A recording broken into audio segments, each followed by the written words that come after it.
Hello friends, तो आज का हमारा टॉपिक है मूल अधिकार या फिर बोल सकते हैं मौलिक अधिकार। इससे पहले हम अपने यूट्यूब चैनल पे जनरल स्टडीज़ पे और भी टॉपिक डिस्कस कर चुके हैं, तो आप हमारी यूट्यूब चैनल पर जाकर देख सकते हैं। तो चलिए आज का सेशन हम स्टार्ट करते हैं क्वेश्चन नंबर 1 से।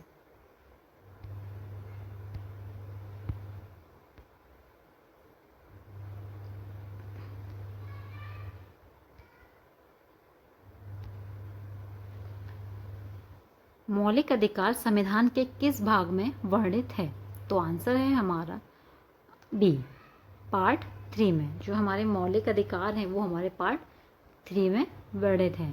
भारतीय संविधान का भाग 3 आर्टिकल 12 से 35 नागरिकों को मौलिक अधिकार प्रदान करता है, जिसे संविधान की आत्मा भी कहा जाता है। जो हमारे मौलिक अधिकार वो पार्ट 3 में आते हैं और आर्टिकल 12 से लेकर 35 आर्टिकल्स के अंतर्गत आते हैं, जिसे हम क्या बोलते हैं, संविधान की आत्मा कहते हैं। अगर हम मौलिक अधिकार की बात करते हैं तो प्रेजेंट में जो मौलिक अधिकार हैं वो 6 हैं, मतलब 6 प्रकार के हैं, लेकिन मूल संविधान में जो हमारे मौलिक अधिकार थे वो 7 थे।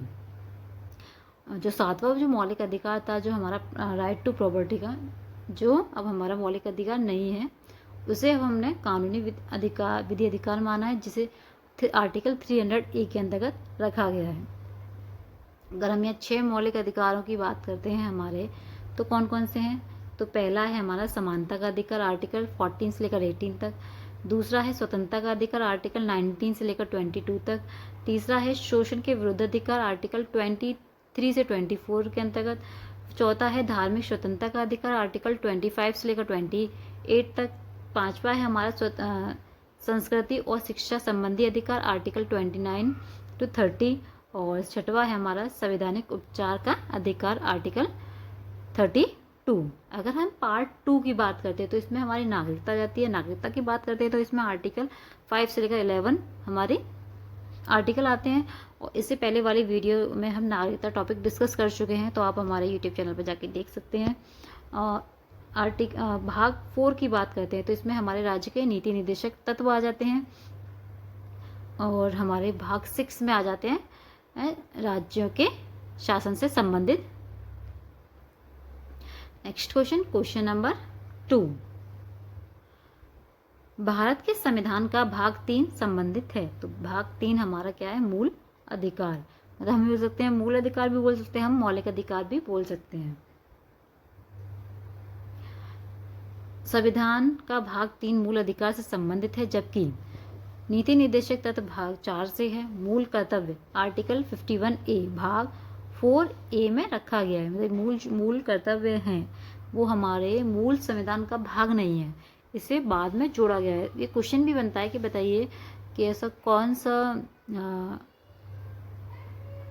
आर्टिकल है जो हमारा मूल संविधान के समय, या फिर बोल सकते हैं कि कौन सा विषय है जो हमारा मूल संविधान के समय नहीं था, जिसे बाद में जोड़ा गया है। तो वो हमारा क्या था? मूल कर्तव्य। और आर्टिकल 51A जो हमारा भाग 4A में रखा गया है। अगर हम राज्य के नीति निर्देशक सिद्धांत की बात करते हैं तो यह सिद्धांत संविधान के भाग 4 में आता है और आर्टिकल 36 से लेकर 51 के अंतर्गत आता है।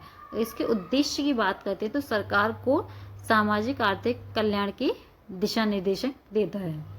अगर हम यह बात करते हैं अपने मूल कर्तव्य की, तो ये संविधान के भाग 4A में आते हैं और आर्टिकल 51A में वर्णित है, जो 42वें संविधान संशोधन 1976 के द्वारा जोड़े गए थे। और नागरिकता हमारी पार्ट 2 में आती है और आर्टिकल 5 to 11 तक इसमें आर्टिकल आते हैं। अगर हम बात करते हैं नेक्स्ट क्वेश्चन की, क्वेश्चन नंबर 3। मूल अधिकारों को सर्वप्रथम किस देश ने संवैधानिक मान्यता प्रदान की? तो संवैधानिक मान्यता जो प्रदान की थी सबसे पहले हमारा जो था अमेरिका ने, मतलब संयुक्त राष्ट्र अमेरिका। इसके अकॉर्डिंग जो आंसर हो जाएगा वो हो जाएगा हमारा बी। तो चलिए इसके बारे में जानते हैं। सबसे पहले अमेरिका के संविधान में बिल ऑफ राइट्स 1971 के द्वारा के रूप में मौलिक अधिकार को शामिल किया गया था। Next question number 4। भारतीय नागरिकों को मूल अधिकारों का वर्णन है। तो जो हमारे मौलिक अधिकार हैं वो हमारे किसके अंतर्गत आ जाते हैं? आर्टिकल 12 से लेकर 35 के अंतर्गत हमारे जो मौलिक अधिकार हैं वो आ जाते हैं। तो ये पता ही है आपको कि जो हमारे मौलिक अधिकार हैं वो 12 से लेकर 35 के अंतर्गत हमें मिलती है जानकारी इनके अंदर। और इनके संरक्षण और उल्लंघन की स्थिति में उपयोग भी बताए गए हैं। आर्टिकल 12 से लेकर 35 में। अगर हम यहाँ आर्टिकल 12 की बात करते हैं, राज्य की परिभाषा है कि किन संस्थाओं पर मौलिक अधिकार लागू होंगे। आर्टिकल 13 की बात करते हैं तो ऐसे सभी कानून जो मौलिक अधिकार के विरुद्ध हैं शून्य माने जाएंगे। आर्टिकल 14 to 18 समानता का अधिकार आ जाता है। आर्टिकल 19 to 22 स्वतंत्रता का अधिकार आ जाता है। और आर्टिकल 23 से 24 शोषण के विरुद्ध अधिकार आ जाता है। आर्टिकल 25 से 28 धार्मिक स्वतंत्रता का अधिकार आ जाता है। आर्टिकल 29 to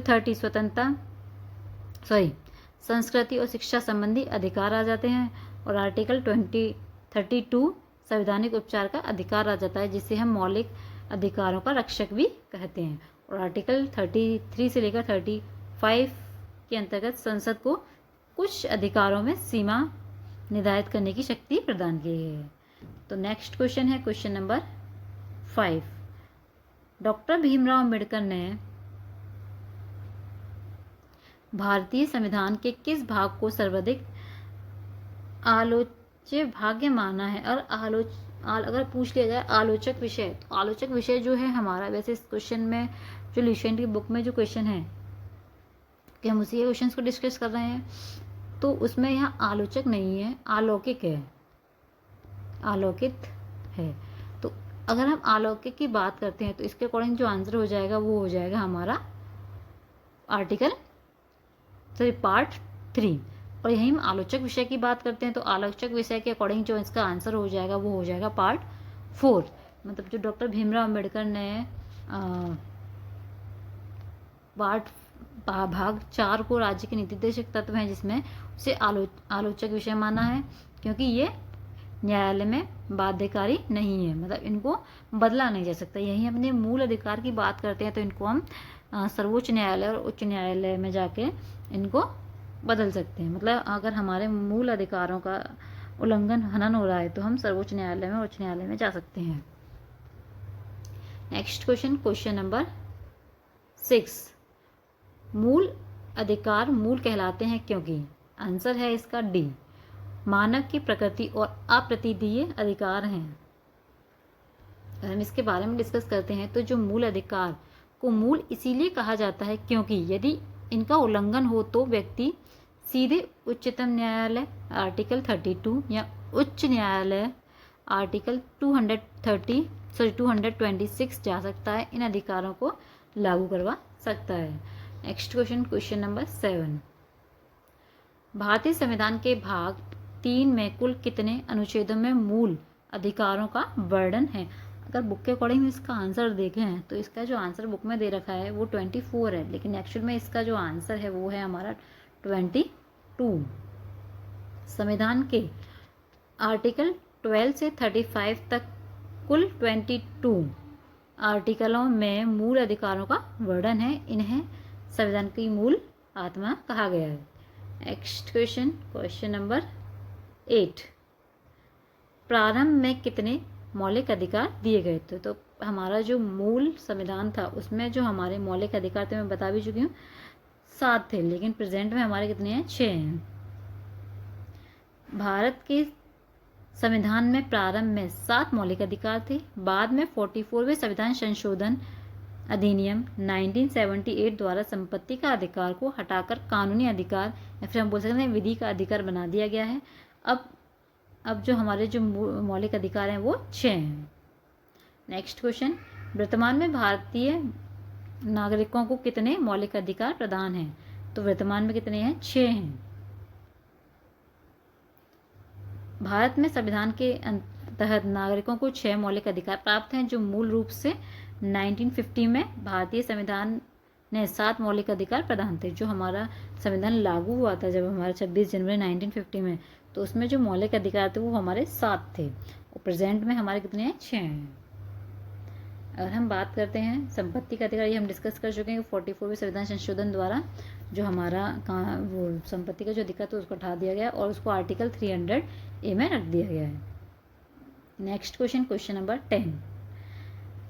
भारत के संविधान में मौलिक अधिकार अगर हम बात करते हैं इसके अकॉर्डिंग तो ये आंसर हो जाएगा मूल संविधान का हिस्सा है, क्योंकि जो हमारे मौलिक अधिकार थे जब हमारा मूल संविधान बना था तो उसका हिस्सा था, इसलिए इसका आंसर जो हो जाएगा वो हमारा डी हो जाएगा। तो चलिए इसके बारे में देखते हैं क्या है।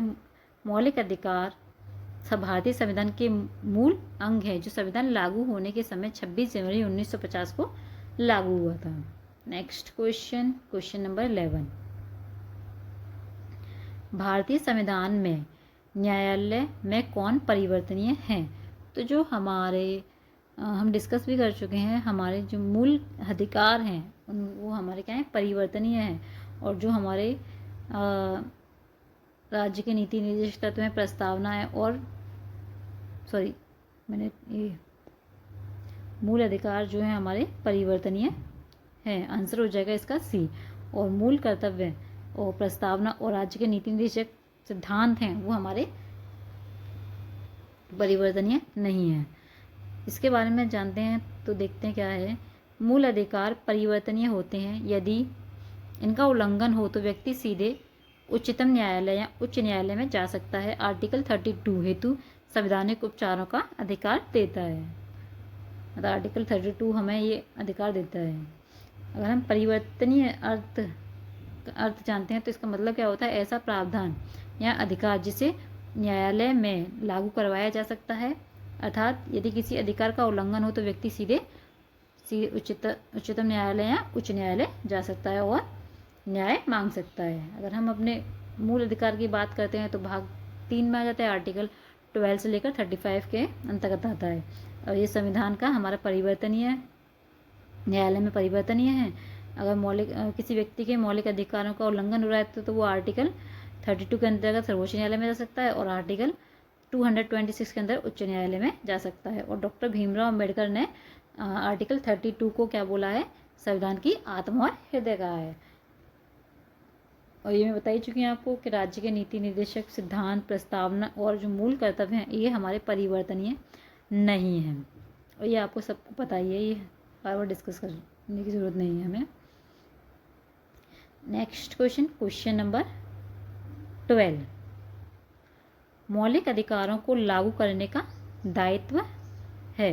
तो जो हमारे मौलिक अधिकार को कौन लागू करवा सकता है, तो हम बार बार डिस्कस कर चुके हैं अभी तक, हमारा उच्चतम न्यायालय और उच्च न्यायालय। तो इसका आंसर हो जाएगा सी, उपयुक्त दोनों।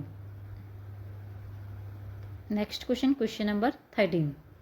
मौलिक अधिकारों को कौन निलंबित कर सकता है? तो हमारे जो राष्ट्रपति हैं वो हमारे मौलिक अधिकारों को निलंबित करवा सकते हैं। राष्ट्रपति मौलिक अधिकारों को निलंबित करवा सकते हैं, परंतु आर्टिकल 20 और 21 को कभी भी निलंबित नहीं किया जा सकता है।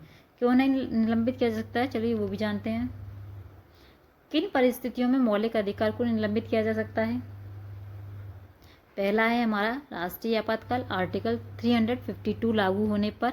जैसे आर्टिकल 352 में क्या है, मतलब युद्ध, बाह्य आक्रमण या सशस्त्र विद्रोह की स्थिति बनेगी तब राष्ट्रपति आपातकाल लागू होता है ना। और सेकंड है हमारा राष्ट्रपति को यह अधिकार देता है कि वह आपातकाल के दौरान आदेश द्वारा कुछ या सभी मौलिक अधिकार को निलंबित कर सकता है। और आर्टिकल 359 के तहत राष्ट्रपति यह घोषणा कर सकता है कि अदालतों में मौलिक अधिकारों के उल्लंघन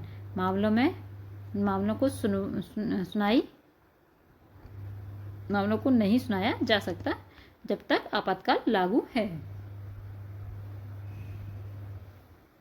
नेक्स्ट क्वेश्चन, क्वेश्चन नंबर 14। मौलिक अधिकारों के बारे में सुनवाई करने का अधिकार निम्न में से किसे प्राप्त है? तो हमारे किसे प्राप्त है, सुनवाई कराने का अधिकार किसे प्राप्त है? तो इसका जो आंसर है वो है सी, उच्चतम न्यायालय। ये हमने डिस्कस भी किया है बहुत बार।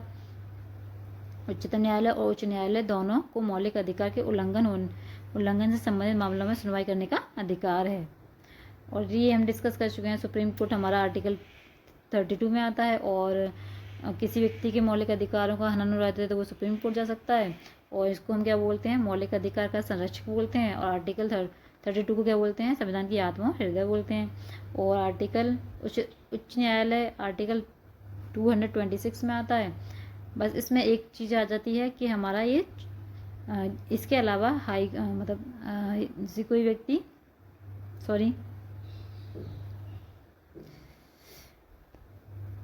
हाईकोर्ट को भी अधिकार है वह मौलिक अधिकार के उल्लंघन के मामले में सुनवाई करे। केवल इसके अलावा हाईकोर्ट किसी अन्य कानूनी अधिकार के उल्लंघन के मामले में हस्तक्षेप कर सकता है जो सुप्रीम कोर्ट नहीं कर सकता। तो सुप्रीम कोर्ट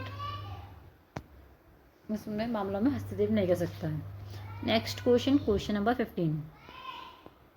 मौलिक अधिकारों में संशोधन किया जा सकता है केवल, तो कौन कर सकता है? हमारा इसका आंसर है सी, संसद। संसद के द्वारा हमारे जो मौलिक अधिकार हैं उनमें संशोधन किया जा सकता है। मौलिक अधिकार में संशोधन किया जा सकता है लेकिन वह संविधान के मूल संरचना का उल्लंघन नहीं कर सकता। संसद को ये शक्ति आर्टिकल 368 के तहत प्राप्त है। केशवानंद भारतीय बनाम केरल राज्य 1973 में यह सिद्धांत प्रतिपादित हुआ। जिसकी उदाहरण दे सकते हैं हम आर्टिकल 21A शिक्षा का अधिकार को 86वें संविधान संशोधन 2002 द्वारा जोड़ा गया था। यही हम बात करते हैं अपने सेकंड एग्जाम्पल की, तो 44वें संविधान संशोधन 1978 द्वारा यह प्रावधान किया गया कि आपातकाल में आर्टिकल 20 और 21 को निलंबित नहीं किया जा सकता है। Next question number 16। भारतीय नागरिकों को प्राप्त मौलिक अधिकार, तो इसका आंसर हो जाएगा बी, किसी भी परिस्थिति में निलंबित नहीं किया जा सकता जो उनको दिए गए हैं।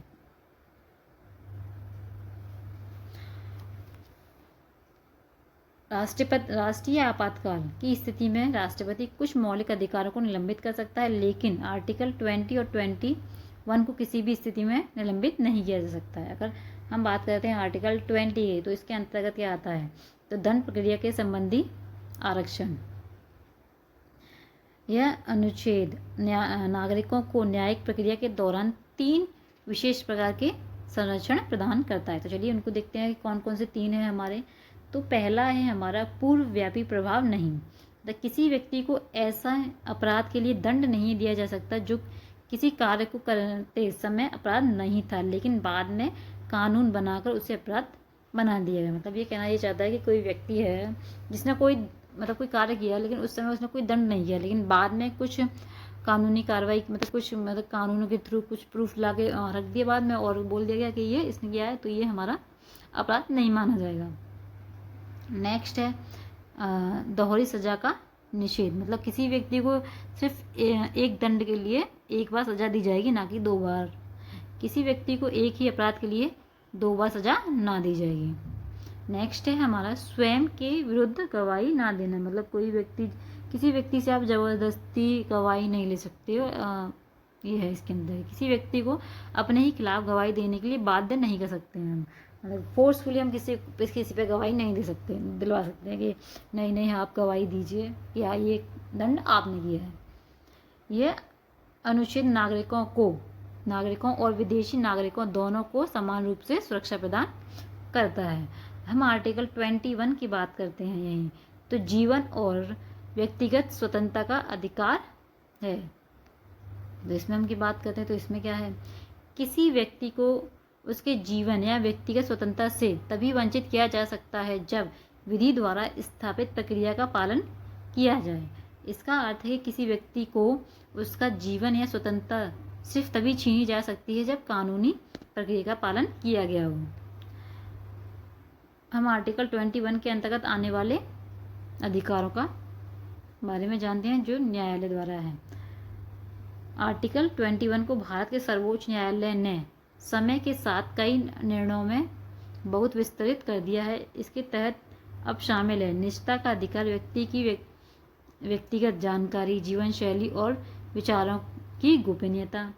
हम नेक्स्ट की बात करते हैं तो स्वस्थ जीवन का अधिकार, मतलब साफ पानी, दूषित रहित वातावरण। नेक्स्ट बात करते हैं शिक्षा का अधिकार, 6 से 14 वर्ष के सभी बच्चों के लिए शिक्षा अनिवार्य होगी, निःशुल्क होगी।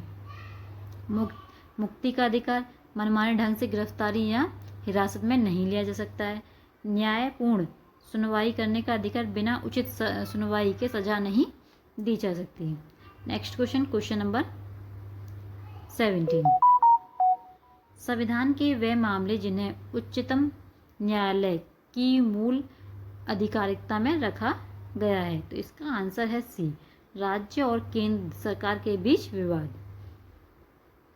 इसके बारे में जानते हैं। तो आर्टिकल 131 के अंतर्गत यदि दो राज्यों के बीच या राज्य और केंद्र के बीच कोई विवाद होता है तो उसे उच्चतम न्यायालय की मूल अधिकारिकता में ले जाया जाएगा। मूल अधिकारिकता है क्या, तो इसका अर्थ क्या है? तो ऐसे मामले जिनकी सुनवाई सीधे सर्वोच्च न्यायालय में शुरू होती है, यानी पहले किसी निचली अदालत में नहीं जाने की जरूरत नहीं होती है। आर्टिकल 331 के अंतर्गत कौन कौन से मामले आते हैं? तो देखते हैं। सुप्रीम कोर्ट के उन मामलों की सुनवाई सीधे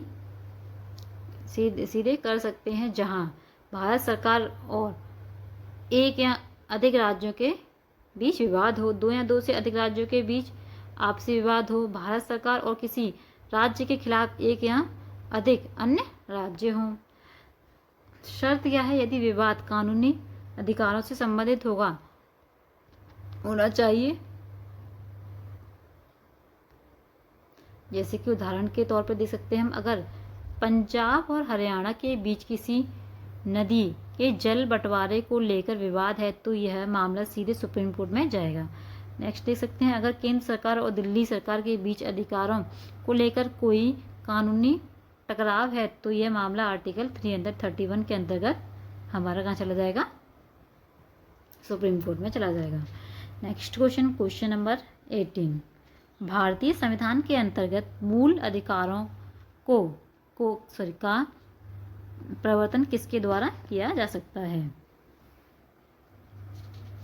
तो जो हमारे मूल अधिकार हैं वो किसके द्वारा परिवर्तनीय है? तो न्यायपालिका के द्वारा परिवर्तनीय है।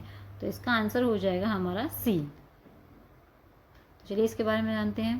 भारतीय संविधान में मूल अधिकारों का प्रवर्तन मुख्य रूप से न्यायपालिका द्वारा किया जाएगा, विशेष रूप से उच्च न्यायालय और उच्चतम न्यायालय द्वारा। ये हम बार बार पढ़ चुके हैं तो मुझे नहीं लगता हमें ये बार बार पढ़ने की ज़रूरत है।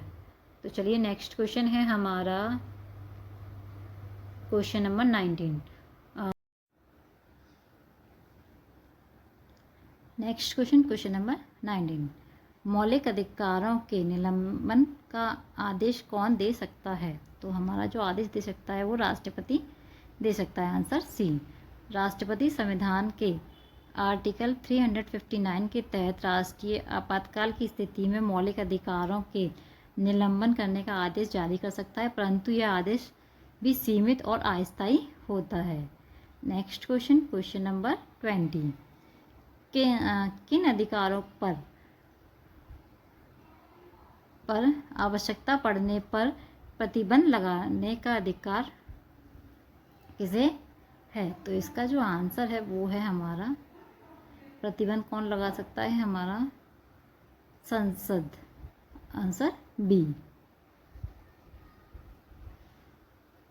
संविधान में दिए गए मौलिक अधिकार पूर्ण रूप से निरंकुश नहीं है। संसद विशेष स्थितियों में जैसे राष्ट्रीय सुरक्षा, सार्वजनिक व्यवस्था आदि के नाम पर कुछ मौलिक अधिकारों पर संविधान के अनुच्छेदों के तहत प्रतिबंध लगा सकती है। Next question number 21। न्यायपालिका को स्वतंत्र रूप से कार्य करने की शक्ति प्राप्त है, तो ये कौन देता है? आंसर हो जाएगा बी, भारतीय संविधान द्वारा। चलिए इसके बारे में जानते हैं। न्यायपालिका को स्वतंत्र रूप से कार्य करने की शक्ति प्राप्त है, अर्थात अर्थ है कि न्यायपालिका भारत में अपने कार्यों को किसी बाहरी दबाव, हस्तक्षेप या नियंत्रण के बिना स्वतंत्र रूप से कर सकती है। यही हम बात करते हैं। यह स्वतंत्र भारत के संविधान द्वारा न्यायिक स्वतंत्रता के सिद्धांत के तहत दी गई है। यह स्वतंत्रता संविधान के भाग 5 और आर्टिकल 124 से 147 के अंतर्गत सुनिश्चित किए गए हैं। अगर हम इनके मुख्य बिंदुओं की बात करते हैं तो कार्यपालिका और विधायिका से पृथकता मतलब अलग। न्यायपालिका सरकार और संसद या विधानसभा से अलग है। यह सुनिश्चित करता है कि न्यायिक निर्णय किसी राजनीतिक प्रभाव से प्रभावित ना हो, मतलब किसी के प्रेशर में जाके ना लिए गए हों।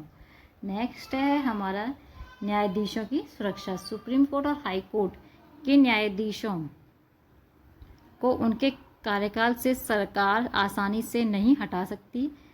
उन्हें केवल महाभियोग के माध्यम से हटाया जा सकता है। एक लंबी और कठिन प्रक्रिया है। नेक्स्ट है हमारा वेतन और सुरक्षा।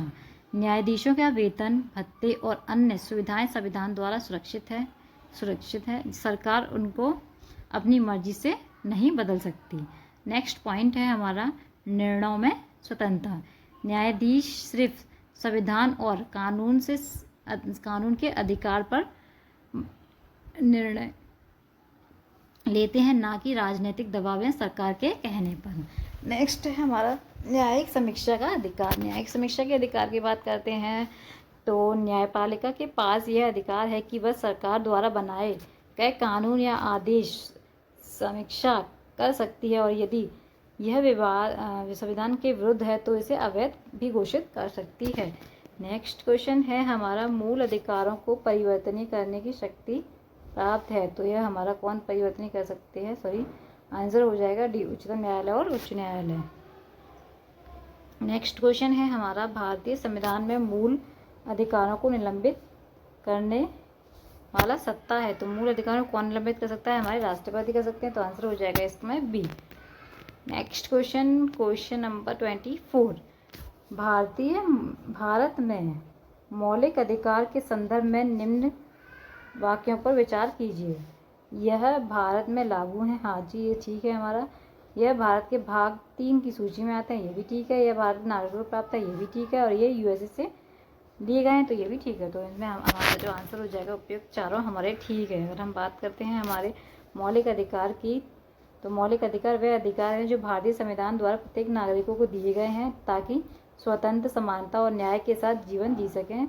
यह संविधान के भाग 3 में वर्णित है। ये भारत और ये मौलिक अधिकार जो भारत में लागू हैं पार्ट 3 में आते हैं, आर्टिकल 12 से लेकर 35 के अंतर्गत आते हैं।